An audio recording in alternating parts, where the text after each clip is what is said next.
কেন দেশবাসীকে বিপদে পরিচালিত করা হচ্ছে? অ্যাকচুয়াল কি ঘটনা আমরা জানতে চাই।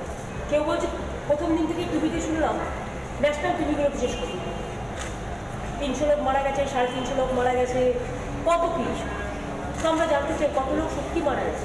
নিউজ দেখেছি, তাতে বলা হচ্ছে এরকম কোনো ঘটনাই ঘটেনি, বোমটা পড়েছে অন্য জায়গায়, বোমটা মিস হয়েছে এবং মানুষ মারা যায়নি। কেউ বলছে একজন মারা গেছে। তো সত্যটা কি এটা তো লোকে জানতে পারে। আমরা চাই মানুষকে সত্যি কথাটা বলার সুযোগ করে দেওয়া উচিত, দেশের লোকের সত্য জানা উচিত।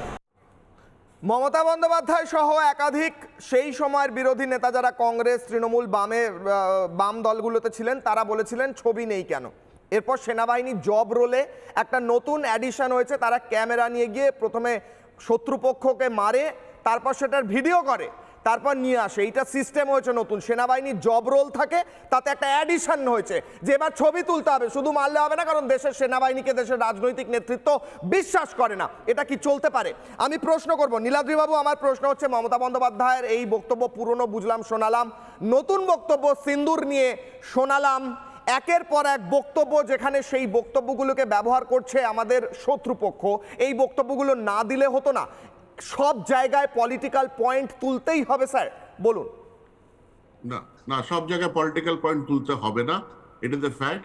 কিন্তু এটাও ফ্যাক্ট যে যেভাবে মিস ইনফরমেশন আর যেভাবে পোর্ট্রে করা হচ্ছে সেটা ভুল হচ্ছে। আমি 3টে ইনস্ট্যান্স দেখাচ্ছি। এই যে এয়ার ইন্ডিয়া ক্র্যাশটা হয়েছে, আজকে সবাই বলছে যে এয়ার ইন্ডিয়াটা টাটার, কিন্তু সবাই কি জানে যে এয়ার ইন্ডিয়া প্লেনগুলো মেনটেনেন্স একটা কোম্পানির আন্ডারে, যেটা এখনো সিভিল এভিয়েশন মিনিস্ট্রির আন্ডারে। এখন আপনারা প্রশ্ন করবেন যে মন্ত্রীর, আমি কিন্তু এয়ার ইন্ডিয়া ফ্লাইট সার্ভিস টাটার আন্ডারে, মেইনটেনেন্স এখনো রাষ্ট্রের, ঠিক? হ্যাঁ, তাতে কি? ইয়েস, তা আমি যদি এখন বলি যে অ্যাকাউন্টেবিলিটিতে the minister, civil aviation minister should resign, কিন্তু মেইনটেনেন্সের জন্যই এই দুর্ঘটনা হয়েছে, আপনি তদন্তের আগে বুঝে গেলেন কি করে? এটা আমি বলছি না, শুনুন, অ্যাক্সিডেন্ট কেন হয়েছে সেটা ব্ল্যাক বক্স বলবে, সেটাই তো পাওয়া যায়নি। হ্যাঁ, there has to be definitely। আপনারা কি বলছেন যে পাইলট এররে হয়েছে? আমরা তো জানি না কি জন্য হয়েছে স্যার, আমরা তো জানি না কি জন্য হয়েছে। মেইনটেনেন্সের লোককে আমি বললাম আপনার জন্য হয়েছে, পাইলটকে বললাম এটা হতে পারে। Minister of civil aviation resign করুন। আর সেকেন্ডলি, বিজেপির মুখপাত্র যে বলেছে যে মমতা ব্যানার্জি ঘাটালে গিয়ে হাঁটু জলে দাঁড়িয়েছিল, এটা তো অ্যাটলিস্ট আমাদের প্রাইম মিনিস্টার 2015 চেন্নাইয়ের ফ্ল্যাটে ফটোশপ করে যে পিকচার গুলো লাগিয়েছিল আমাদের প্রধানমন্ত্রী, ওর থেকে কমসে কম বেটার। উনি স্পটে গিয়েছিলেন, প্রধানমন্ত্রী আপনি প্রমাণ করতে পারবেন ওটা ফটোশপ করা হয়েছে? পিকচার লাগিয়েছিল, আপনি প্রমাণ করতে পারবেন ফটোশপ করা হয়েছে? আজকের ওয়ারে মিস্টার সৌম্য ঘোষের আর্টিকেলটা পড়ে নিন, তাহলেই পেয়ে যাবেন। আপনি পড়ে নিন আজকের ওয়ারের। বেশ, অন্য কোনো সংবাদ মাধ্যমের নাম আমরা নিচ্ছি না স্যার, বাট আপনার প্রমাণে প্রবলেম আছে, বলুন। আমাদের কোশ্চেন হলো যে আমরা কোনো প্রশ্ন করলে আপনাদের পলিটিক্স হয়ে যায়, it is a wrong concept. ওই জায়গাটা থেকে বেরিয়ে আসুন, প্রশ্নটা ঠিক করুন। আমরা প্রশ্ন নিশ্চয়ই করবেন, স্বচ্ছতা নিয়ে প্রশ্ন করতেই পারেন, প্রশ্ন করব, কেন হয়েছে প্রশ্ন করতেই পারেন, কিন্তু প্রধানমন্ত্রী কেন ছবি তুলেছে সেই প্রশ্নটা আপনি করতে পারেন না, সেটাও আপনাকে বুঝতে হবে। প্রধানমন্ত্রী, আপনারা এই ফটোটা দেখছেন, আপনি প্রধানমন্ত্রী সেই ফটোটা দেখান না, একা দেখে যাচ্ছে তেলের দিকে। আরে ও কি একা গিয়েছিল?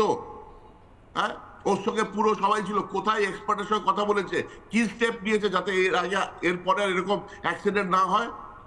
কিচ্ছু নেই, কারণ আমাদের দেশে অ্যাকাউন্টেবিলিটিটা শেষ হয়ে গেছে। আগে আমার মনে আছে বিষয়টা কি জানেন তো, আপনার মুখ্যমন্ত্রী ট্রেড মিলে বাজেট করে, আর আপনাদের মনে হয় যে এরকম বড় বড় ডিসিশন বোধহয় ক্লাব ঘরে বসে হয়ে যায়। প্রধানমন্ত্রী যেটা করেছেন সেটা প্রত্যেকটি আধিকারিকদের সঙ্গে কথা বলেছেন, কথা বলে তাদেরকে বলেছেন ডিসিশন নিতে। মোদী সরকার, কি বলবো, যেদিন মোদী সরকার শপথ নেই এই টার্মে, সেদিন দিল্লি এয়ারপোর্টে T1 ভেঙে পড়লো। Minister of civil aviation, Niladri বাবু, আমি একটা কথা বলি। নীলাদ্রি বাবু, আপনি একদম ঠিক বলছেন। নীলাদ্রি বাবু, এক সেকেন্ড, একটু পজ। নীলাদ্রি বাবু, আমি অ্যাডিশনাল একটা প্রশ্ন। নীলাদ্রি বাবু, এক সেকেন্ড। নীলাদ্রি বাবু, প্রশ্ন আপনি করতেই পারেন, দিল্লি T1 এয়ারপোর্ট কেন ভেঙে পড়বে, কেন দুর্ঘটনা হবে, কি কারণ, এই প্রশ্ন করতেই পারেন। আমার প্রবলেম হচ্ছে যখন আপনার জোট সঙ্গী কংগ্রেসের অর্থাৎ ইন্ডি জোটের সঙ্গী কংগ্রেসের রাহুল গান্ধী বলেন যে নরেন্দ্র মোদী সারেন্ডার করে নিয়েছে। আপনার মনে হয় দেশ সত্যি মনে করে যে আমরা সারেন্ডার করেছি পাকিস্তানের কাছে? এক নম্বর, এই প্রশ্ন ধরন নিয়ে আমার প্রবলেম প্রধানমন্ত্রী গিয়ে ছবি তুলছেন কেন, এই প্রশ্ন নিয়ে প্রবলেম। আরে মল্লিকার্জুন খাড়গে তো নিজেও গিয়ে ছবি তুলেছেন, মমতা বন্দ্যোপাধ্যায় যেখানে যান সেখানেও তো গিয়ে ছবি তোলেন। এই প্রশ্নের জবাব দিচ্ছি, দেখো দুটো, আমি তোমাকে এই প্রশ্নের জবাব দিচ্ছি। হ্যাঁ, দুটো সিমিলারলি স্পেস সিচুয়েশন রাখো। আমরা যখন অপারেশন সিন্দুর করলাম, ডোনাল্ড ট্রাম্প টুইট করে বলল যে আমি সবাইকে বলেছি যুদ্ধ বন্ধ করতে, যুদ্ধ বন্ধ হয়ে গেছে। এই ডোনাল্ড ট্রাম্প গত পরশুদিন যখন টুইট করে ইরানকে বলল, সেই দিন রাত্রেবেলা ইরান ওর থেকে বেশি মিসাইল মেরেছে ইসরায়েলকে। এইটা হলো কি ডিফারেন্স বিটুইন টু লিডার, একজন সারেন্ডার করে যায়, একজন সারেন্ডার করে যায়, একজন সারেন্ডার করে যায় আর আরেকজন ওর থেকে যুদ্ধটা চালিয়ে যায়। আরে আমরা একটা ইন্ডিপেন্ডেন্ট কান্ট্রি, আমাদের আমেরিকান থেকে শুনতে হবে কেন? কে বলেছে আপনাকে যে ওই টুইটের ভিত্তিতে হয়েছে? আমি যুদ্ধ করব, আমার মতন করে যুদ্ধ করব, টুইটের ভিত্তিতে হয়েছে। আপনাকে কে বলল? আপনাকে ট্রাম্প ফোন করেছিল? এইবার তো আরে নীলাদ্রি বাবু, আপনাকে ট্রাম্প ফোন করেছিল? কেন পিওকে নেয়নি? পিওকেটা নিয়ে নিতে। আরে ভাই, পিওকে 71 সালে কেন নেয়নি?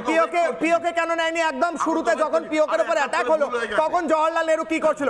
আমরা বিভিন্ন ভাবে প্রশ্ন করতে পারি স্যার, পিওকে নেওয়া উচিত ছিল, হয়তো নেওয়া হয়নি কেন এই প্রশ্ন থাকতে পারে। ওটা আমার কোশ্চেনই নয়। আমার কোশ্চেন হচ্ছে পাকিস্তান ব্যবহার করছে আমাদের কোর্টগুলো, আমাদের নেতাদের বক্তব্যগুলো পাকিস্তান ব্যবহার করছে। আপনি কি বুঝতে পারছেন সিরিয়াসনেসটা? পাকিস্তান কি ব্যবহার করলো যায় না, দেশের মধ্যে এখন ঐক্য রয়েছে। We are United as far Indians is concern. Pakistan কি বলছে, সিরিয়া কি বলছে, আমাদের কিছু যায় আসে না। সিঁদুর শব্দটা আপনারা বিধানসভাতে ব্যবহার করলেন না। বিধানসভাতে আপনারা সিঁদুর শব্দটা ব্যবহার করলেন না কেন? একটু উত্তর দেবেন। সিঁদুর নিয়ে অ্যালার্জি কিসের? আপনি এটা নিয়ে ডিবেট করুন না। আপনি এটা নিয়ে কেন বলছেন?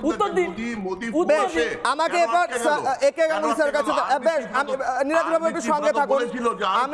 আমি একটা বক্তব্য শোনাবো, আমি একটা বক্তব্য শোনাবো, এক সেকেন্ড, আমি একটা বক্তব্য শোনাবো। এর আগে আমি ট্রেনটা নিয়ে কথা বলছিলাম। কংগ্রেসের নেতা দিগ্বিজয় সিং পুলওয়ামার পর একই প্রশ্ন তুলেছিলেন, প্রমাণ কোথায়? দেশের সেনাবাহিনীর কাজ কোথাও গিয়ে অপারেশন করার পর দেশের রাজনৈতিক নেতাদের জন্য সেখান থেকে ভিডিওগ্রাফি করে নিয়ে আসা। কোন অপারেশন এটা হয়েছে? এখন রিসেন্ট হচ্ছে। এর আগে যতগুলো অপারেশন হয়েছে সেই সময় দেশের সেনাবাহিনী হাতে ক্যামেরা নিয়ে যেত। এতে অপারেশন এবং ট্যাকটিক্যাল যে এক্সপার্টিস তার উপর এফেক্ট পড়ে। তার কারণ হচ্ছে দেশের সেনাবাহিনীর উপর একটা অ্যাডিশনাল চাপ থাকে যে আমাকে বাড়ি গিয়ে প্রমাণ করতে হবে যে আমি এই টার্গেটে মেরে এসেছি। এইটা কি তাদের কাজ? নানা ধরনের কন্টেন্ট দেখার জন্য লাইক করুন, শেয়ার করুন আমাদের ফেসবুক পেজ, সাবস্ক্রাইব করুন আমাদের ইউটিউব চ্যানেল। পাশাপাশি অন্যান্য ব্রেকিং নিউজের জন্য অবশ্যই চোখ রাখুন রিপাবলিক বাংলায়।